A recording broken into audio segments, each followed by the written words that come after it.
പരിശുദ്ധ പരമ ദിവ്യകാരുണ്യമേ,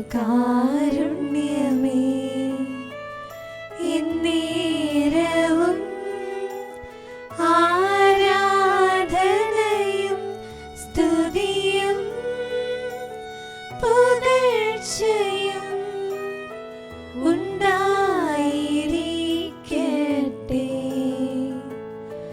പരിശുദ്ധ പരമ ദിവ്യകാരുണ്യമേ, എന്നേരവും ആരാധനയും സ്തുതിയും പുകഴ്ചയും ഉണ്ടായിരിക്കട്ടെ. പരിശുദ്ധ പരമ ദിവ്യകാരുണ്യമേ, എന്നേരവും ആരാധനയും സ്തുതിയും പുകഴ്ചയും ഉണ്ടായിരിക്കട്ടെ.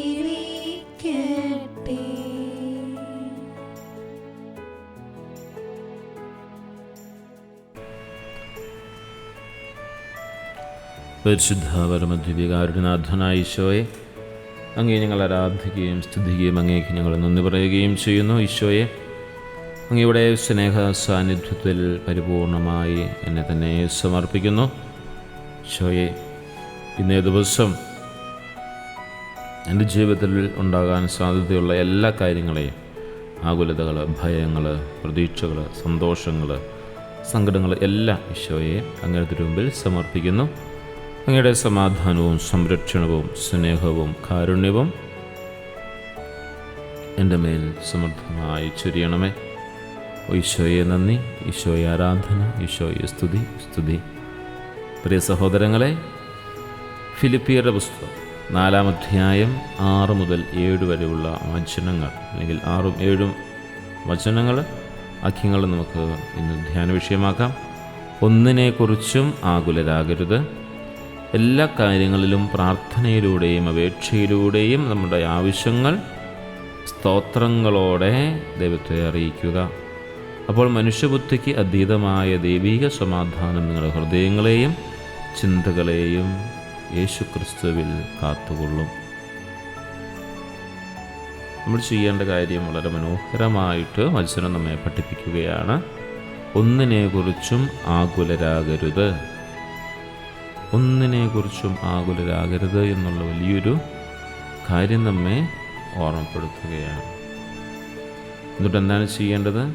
എല്ലാ കാര്യങ്ങളിലും പ്രാർത്ഥനയിലൂടെയും അപേക്ഷയിലൂടെയും നമ്മുടെ ആവശ്യങ്ങൾ സ്തോത്രങ്ങളോടെ ദൈവത്തെ അറിയിക്കുക.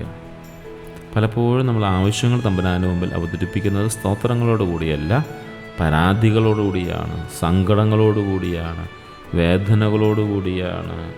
പലപ്പോഴും നമ്മുടെ ആകുലതകൾ, നമ്മുടെ ആവശ്യങ്ങൾ തമ്പുരാന് മുമ്പിൽ നമ്മൾ സമർപ്പിക്കുക. അങ്ങനെ വരുമ്പോൾ നമ്മുടെ മനുഷ്യബുദ്ധിയിൽ തന്നെയാണ് കാര്യങ്ങളൊക്കെ മുന്നോട്ട് പോവുക.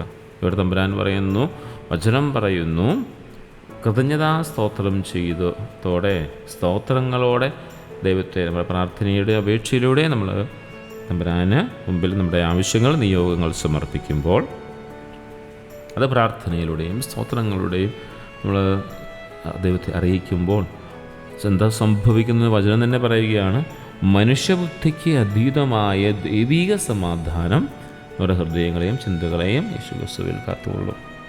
അത് നമുക്ക് ആവശ്യമായിട്ടുള്ളത്. ഇതിൽ 3 കാര്യങ്ങൾ നമ്മൾ പ്രത്യേകമായിട്ട് ഓർക്കേണ്ട കാര്യം ഇതാണ്. ഒന്ന്, ആകുലതകൾ വേണ്ട എന്നുള്ളതാണ്.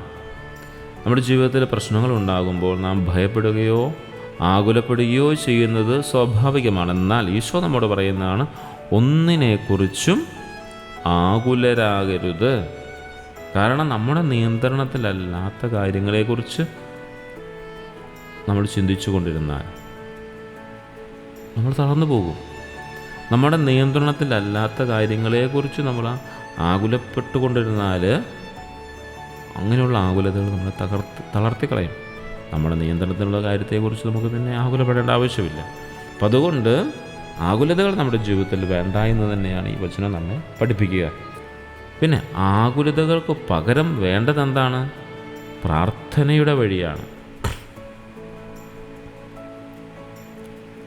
നമ്മുടെ ആവശ്യങ്ങൾ പ്രാർത്ഥനയിലൂടെയും നന്ദിയിലൂടെയും ദൈവത്തോട് പറയുക.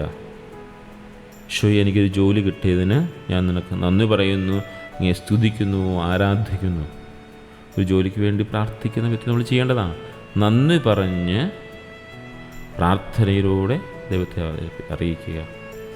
നമ്മേക്കാൾ നന്നായി നമ്മെ അറിയുന്നവനാണ് ദൈവം. നമ്മുടെ പ്രാർത്ഥനകൾ കേൾക്കാനും ഉത്തരം നൽകാനും അവിടുന്ന് വിശ്വസ്തനാണ്. നമ്മൾ സാധാരണ രീതിയിൽ നമ്മളൊന്ന് ആലോചിച്ച് നോക്കി, മാനുഷികമായ രീതിയിൽ തന്നെ നമ്മൾ ഒരു കാര്യം ഒരു വ്യക്തിയോട് അത് സ്നേഹപൂർവ്വം ശാന്തതയോടെ സ്വസ്ഥമായിട്ട് നമ്മൾ ആവശ്യപ്പെടുന്നതും വേദനയോടെ ആവശ്യപ്പെടുന്നതും അസ്വസ്ഥതയോടെ ആവശ്യപ്പെടുന്നതും കുറ്റപ്പെടുത്തിക്കൊണ്ട് ആവശ്യപ്പെടുന്നതും താരതമ്യപ്പെടുത്തിക്കൊണ്ട് ആവശ്യപ്പെടുന്നതുമൊക്കെ എത്രമാത്രമൊക്കെ വ്യത്യാസം നമ്മുടെ ജീവിതത്തിലും കേൾക്കുന്നവരുടെ ജീവിതത്തിലുമുണ്ട് എന്ന് പരിശോധിക്കുക. അങ്ങനെയെങ്കിൽ നമ്മുടെ ആവശ്യങ്ങളൊക്കെ നല്ലതുപോലെ അറിയാവുന്ന തമ്പുരാൻ്റെ മുമ്പിൽ എന്തിനാണ് നമ്മൾ പരാതികൾ പറയുന്നത്? അതിന് പകരം പ്രാർത്ഥനയും നന്ദിയും കൃതജ്ഞതാ സ്തോത്രങ്ങൾ നമ്മളിൽ നിന്നും ഉണ്ടാവട്ടെ. അങ്ങനെ ഉണ്ടാകുമ്പോഴാണ് വചനം പറയുന്നത് ഹൃദയങ്ങളെയും ചിന്തകളെയും ഒക്കെ അത് മനുഷ്യബുദ്ധിക്ക് അതീതമായ ഒരു അതീന്ദ്രിയമായി ഇന്ദ്രിയങ്ങൾക്ക് അപ്പുറമുള്ളൊരു സമാധാനം ലഭിക്കും. നാം പ്രാർത്ഥിക്കുമ്പോൾ നമ്മുടെ ബുദ്ധിക്ക് അതിയായ ഒരു സമാധാനം നമ്മുടെ ഹൃദയത്തിൽ ലഭിക്കും. ബുദ്ധിക്ക് അതീതമായ ഒരു സമാധാനം, ലോകം തരുന്ന സമാധാനമല്ലത്. ഇതെത്ര വലിയ പ്രതിസന്ധികൾക്കിടയിലും നമ്മുടെ മനസ്സിനെ ശാന്തമാക്കാൻ കഴിയുന്നൊരു ദൈവിക ശക്തിയാണ്. ഈ സമാധാനം നമ്മുടെ ചിന്തകളെയും ഹൃദയങ്ങളെയും സംരക്ഷിക്കും. കണ്ണുകളടച്ചൊരു നിമിഷം നമുക്ക് പ്രാർത്ഥിക്കാം. ഈശോയെ, എൻ്റെ ഹൃദയത്തിലുള്ള എല്ലാ ആകുലതകളും ഞാൻ അങ്ങയുടെ കാൽക്കൽ വയ്ക്കുന്നു. ഈ ദിവികാരത്തിന് മുമ്പിൽ സമർപ്പിക്കുന്നു. എൻ്റെ ഭയത്തെക്കുറിച്ചുള്ള ഭയങ്ങളെയും എൻ്റെ ഭാവിയെക്കുറിച്ചുള്ള എൻ്റെ ചിന്തകളും എനിക്ക് പരിഹരിക്കാൻ കഴിയാത്ത പ്രശ്നങ്ങളെയും ഞാൻ അങ്ങയെ മുമ്പിൽ സമർപ്പിക്കുന്നു. അങ്ങൻ്റെ കൂടെയുള്ളത് കൊണ്ട് ഞാൻ ഒന്നിനെയും ഭയപ്പെടുന്നില്ല. അങ്ങയുടെ സമാധാനം ഇപ്പോൾ എൻ്റെ ഉള്ളിൽ നിറയുകയും എന്നെ താങ്ങുകയും ചെയ്യുന്നു. ഞാനതിൽ പൂർണ്ണമായി ആശ്രയിക്കുന്നു. കർത്താവേ, എൻ്റെ ജീവിതത്തിൻ്റെ നാഥനും എൻ്റെ പ്രത്യാശയും അങ്ങ് മാത്രമാണ്. അങ്ങയുടെ സ്നേഹത്തിൽ ആശ്രയിച്ച് ഈ ലോകത്തിൽ അങ്ങയുടെ ഇഷ്ടം നിറവേറ്റാൻ എന്നെ പഠിപ്പിക്കണമേ. അങ്ങയുടെ സമാധാനം എപ്പോഴും എൻ്റെ ഹൃദയത്തിൽ വസിക്കട്ടെ. ആമേ. ഈശോയെ നന്ദി, ഈശോയെ സ്തുതി, ഈശോയെ ആരാധന, ഈശോയെ നന്ദി നന്ദി നന്ദി നന്ദി. ഒതുവികാരുടെ നാഥനായ ഈശോയെ, അങ്ങേ ഞങ്ങൾ ആരാധിക്കുകയും സ്തുതിക്കുകയും അങ്ങേക്ക് നന്ദി പറയുകയും ചെയ്യുന്നു. ഈശോയെ നന്ദി, ഈശോയെ സ്തുതി, ഈശോയെ ആരാധന, ഈശോയെ ആരാധന, ആരാധന, ആരാധന. പ്രിയ സഹോദരങ്ങളെ, കൃതജ്ഞതയോടെ നമുക്ക് നന്ദി പറയാം. ഇന്നേ ദിവസം നല്ലൊരു ദിവസം ഞങ്ങൾക്ക് നൽകുന്നതിനെ ഓർത്ത് ഈശോയെ നന്ദി, ഈശോയെ ആരാധന, ഈശോയെ സ്തുതി. ഇന്നത്തെ ഞങ്ങളുടെ എല്ലാ പ്രവൃത്തികളെയും ഈശോയെ നീ സംരക്ഷിക്കുന്നതിനെ ഓർത്ത് ഞങ്ങൾ അങ്ങേക്ക് നന്ദി പറയുന്നു. ഈശോയെ, ഇന്നേ ദിവസം ഞങ്ങൾക്ക് ആവശ്യമായവയെല്ലാം സമൃദ്ധമായി നൽകുന്നതിനെ ഓർത്ത് ഈശോയെ നൽകി ഞങ്ങൾ നന്ദി പറയുന്നു. നീ ആരാധിക്കുന്നു, സ്തുതിക്കുന്നു. ഈശോയെ, ഇതെല്ലാം ഞങ്ങൾക്കായി പിതാവിൻ്റെ സവിധത്തിൽ നിന്നും മേടിച്ചു തരുന്ന അങ്ങയുടെ അനന്ത കാരുണ്യത്തെ ഓർത്ത്, അങ്ങയുടെ അനന്ത സ്നേഹത്തെ ഓർത്ത് ഞങ്ങൾ അങ്ങേ ആരാധിക്കുകയും സ്തുതിക്കുകയും നന്ദി പറയുകയും ചെയ്യുന്നു. നന്ദി നന്ദി നന്ദി. പരിശുദ്ധ പരമ ദിവ്യകാരുണ്യമേ, എന്നേരവും ആരാധനയും സ്തുതിയും പുകഴ്ചയും ഉണ്ടായിരിക്കട്ടെ. പരിശുദ്ധ പരമ ദിവ്യകാരുണ്യമേ.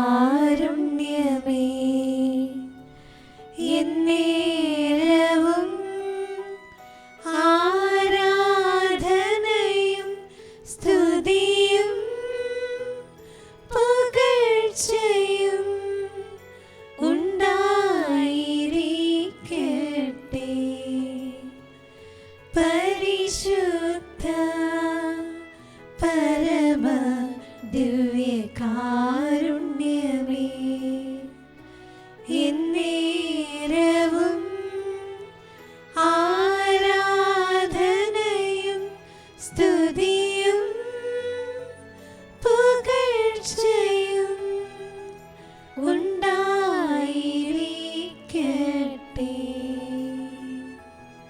നമ്മുടെ കർത്താവ് ഈശോ മിശിഹായുടെ കൃപയും പിതാവായ ദൈവത്തിൻ്റെ സ്നേഹവും പരിശുദ്ധാത്മാവിൻ്റെ സുഖവാസവും നാം എല്ലാവരോടും കൂടി ഉണ്ടായിരിക്കട്ടെ, ഇപ്പോഴും എപ്പോഴും എന്നേക്കും. ആമേൻ.